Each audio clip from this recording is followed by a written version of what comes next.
নমস্কাৰ বন্ধুসকল,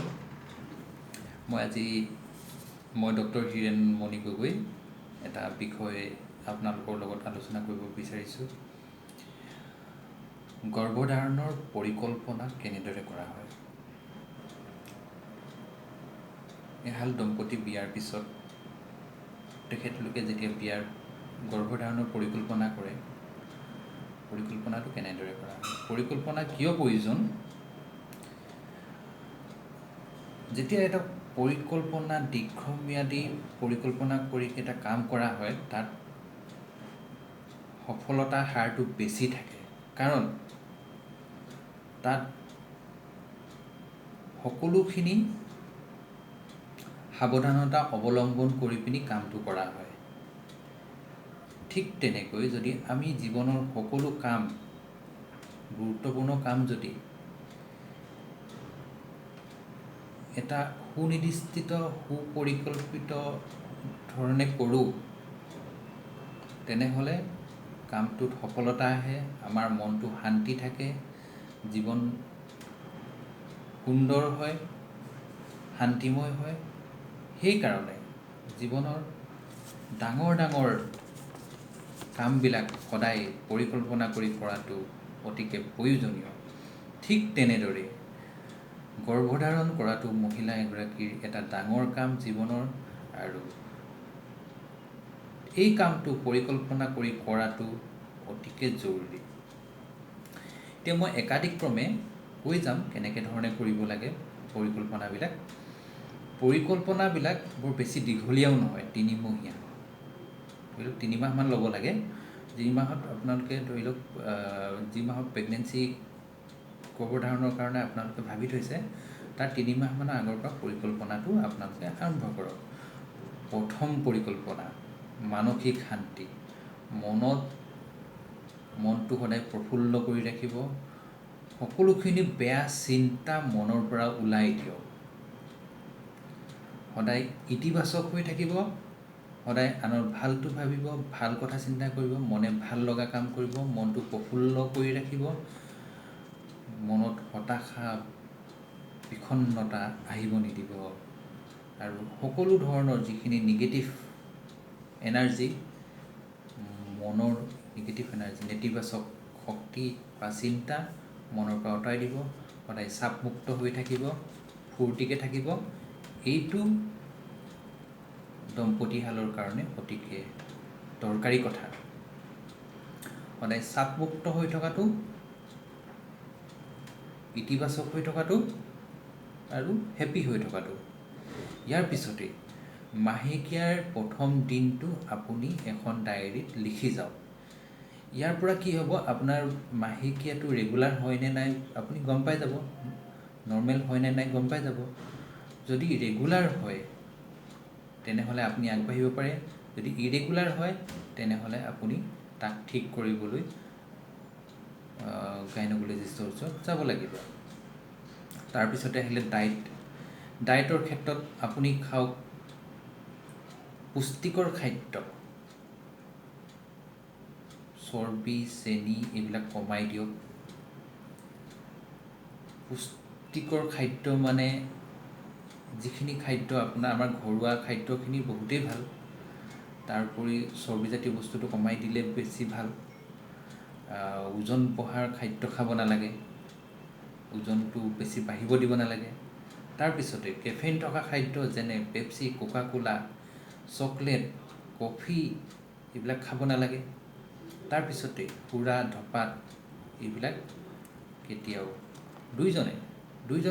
দুইজনে পতি পত্নীয়ে এইবিলাক ওচৰলৈ যাব নালাগে।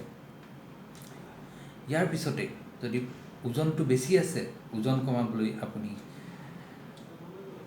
ডায়েট মেইনটেইন কৰিব লাগিব। ডায়েট মেইনটেইন মানে আগতে যিমান খাইছে তাৰ কেলৰিটো কমাব লাগিব। ডায়েটটোৰ হিচাপটো কৰা হয় কেলৰি হিচাপত, গতিকে কেলৰি 500ৰ পৰা 750ৰ ভিতৰত খাব লাগে যেতিয়া আপুনি ৱেইট কমাবলৈ। এক্সাৰচাইজ দিনটোত 1 ঘণ্টামান আপুনি খোজ কঢ়া, চাইকেল চলোৱা বা জিমত যোৱা তেনেকুৱা কৰিব পাৰে। এইদৰে কৰি যেতিয়া আপোনাৰ BMIটো 18ৰ পৰা 25ৰ ভিতৰত আহিব, আপুনি তাৰ পিছৰ মাহৰ পৰা আপুনি প্লেনিং কৰিব পাৰে। কিন্তু এক্সাৰচাইজটো যি মাহত আপুনি কৰিব, যি মাহত আপুনি কৰিব প্ৰেগনেঞ্চিৰ কাৰণে সাজু হ'ব, সেই মাহত সেইবাৰত এক্সাৰচাইজটো কমাই দিব লাগে। মাইল্ড এক্সাৰচাইজ এটা কৰিব পাৰে, খোজকঢ়া গধূলি আবেলি আধা ঘণ্টামান, কিন্তু হেভি এক্সাৰচাইজ কৰিব নালাগে, বৰকৈ ঘাম ওলোৱা এক্সাৰচাইজ কৰিব নালাগে। ইয়াৰ পিছতে কিছুমান পৰীক্ষা কৰাটো অতিকে জৰুৰী।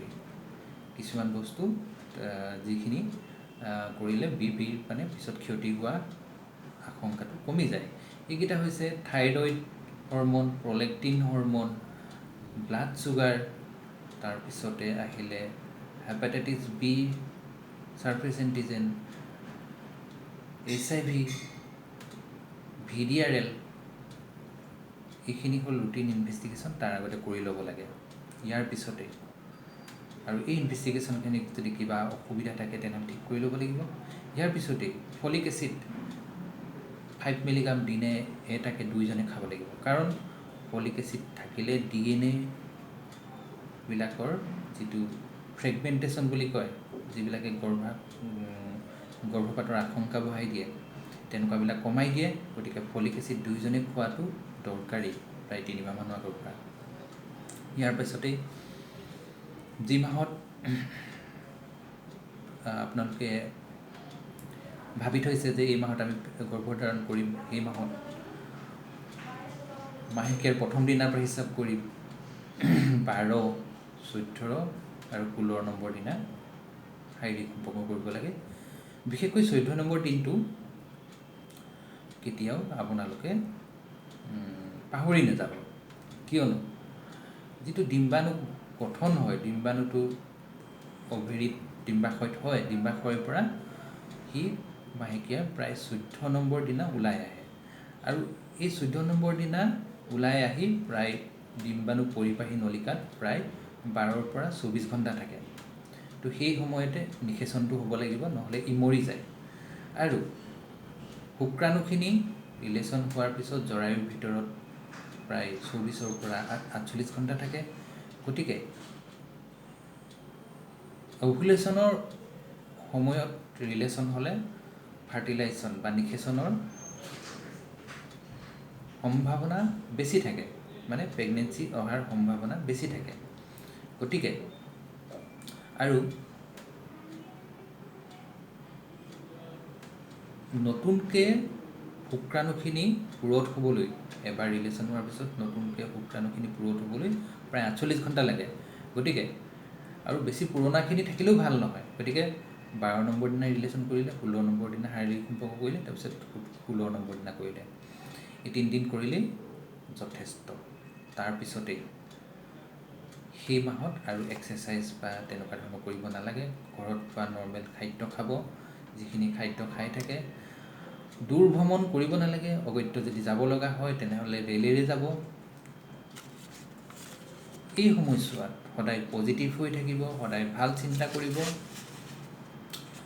মনৰ পৰা নেতিবাচক চিন্তাবিলাক আঁতৰাই দিয়ক। নেতিবাচক চিন্তাবিলাক যেতিয়া আঁতৰাই দিব, আপোনাৰ মনত নিজেই ইতিবাচক চিন্তাবিলাক আহি যাব। আপোনাৰ মনটো প্ৰফুল্ল হৈ থাকিব। আপুনি সফলতা তেতিয়া বেছিকৈ পায়। কাৰণ মনত কোনো চাপ নাৰাখিব। কাৰণ এই মানসিক অশান্তিয়ে কিছুমান হৰম'ন, কৰ্টিচল, গ্লুক'কৰ্টিকইড এইবিলাক বঢ়াই দিয়ে।